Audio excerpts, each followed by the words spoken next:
ఇవాళ కుంభరాశి గురించి చెప్తాను. అంటే మనకు సీరియల్ వైజ్ రాశులు రావడానికి ఏమి ఉండదు ఆప్షను. కుంభరాశి గురించి చెప్తాను. కుంభరాశి వాళ్లకు 2024లో సెప్టెంబర్ అక్టోబర్ నెలల్లో గ్రహస్థితి యోగిస్తుంది. ముఖ్యంగా ఏలినాటి శని, కంటక శని ప్రభావం చాలా ఉంది. కుంభరాశి వాళ్ళకు నెత్తిపైన శని ఉన్నాడు కాబట్టి అదొక్కటే దోషం కిందికి మనం తీసుకోవాలి. అలాగే ఇక్కడ ఈ పంచమంలో కుజుడు, సప్తమంలో బుధుడు, నవమంలో శుక్రుడు, ఈ గ్రహస్థితి పర్వాలేదు. కానీ ప్రధానంగా కుటుంబ దోషము అంటే రాహు ధనస్థానంలో ఉండడం కుటుంబ దోషాన్ని ఇవ్వటం, అంటే భార్యాభర్తలకు గొడవలు, మనస్పర్ధలు. అలాగే ఏలినాటి శని, శని నెత్తి మీద ఉండడం, తొందరపాటు నిర్ణయాలు. గురువు చతుర్థంలో ఉండడం, చదువులో కూడా పూర్తిగా అనుకున్న స్థాయిలో చదువులో రిజల్ట్ రాకపోవడం. ఒక రకంగా చెప్పాలంటే అసలు కొంచెం బాలేనటువంటి రాశుల్లో కుంభరాశి ఒకటి. అది మాత్రం మీరు తప్పకుండా గుర్తుపెట్టుకోవాలి. కుంభరాశి వారు నేను ఒక పరిహారం చెప్తాను, ఖచ్చితంగా ఆచరించండి. తప్పనిసరిగా వాళ్ళు చేయకపోతే వాళ్ళ తరఫున వాళ్ళ తల్లిదండ్రులైనా చేయొచ్చు. అయితే కుంభరాశి వాళ్ళ గురించి కుంభరాశి వాళ్ళు కానీ వాళ్ళ తల్లిదండ్రులు కానీ ఈ పరిహారం చేయాలి. ఖచ్చితంగా మొట్టమొదలు దగ్గరలో ఉన్న శివాలయంలో 11 ప్రదక్షిణాలు చేయాలి. ప్రతి మాస శివరాత్రి 3 నెలలు అభిషేకం చేయించాలి. ప్రతి మాస శివరాత్రి 3 నెలల పాటు అభిషేకం ఖచ్చితంగా చేయించాలి.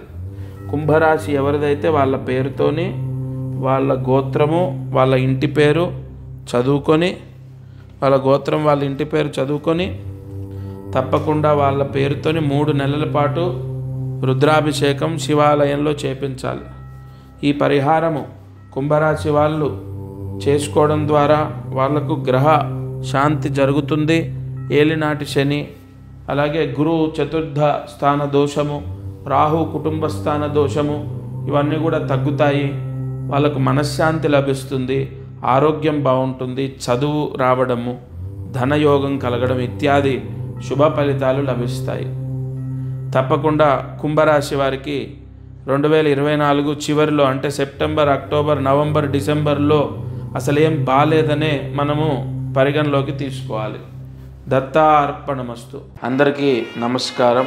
ప్రతిరోజు ఈ కార్యక్రమాన్ని వీక్షిస్తున్న వాళ్లకు గమనిక, మనం చేసే పరిహారాలన్నీ సామూహికంగా అందరికీ చెప్పబడినటువంటివి.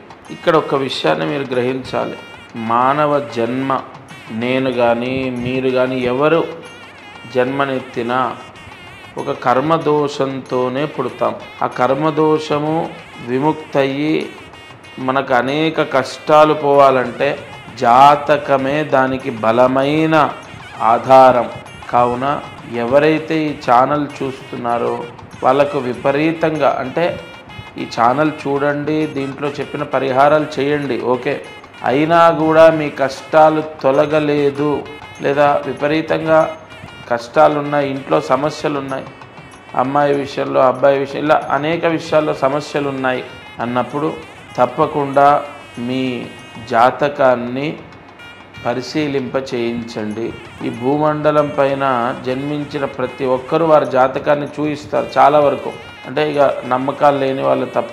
జాతకం చూస్తే అనేక విషయాలు మనకు తెలుస్తాయి.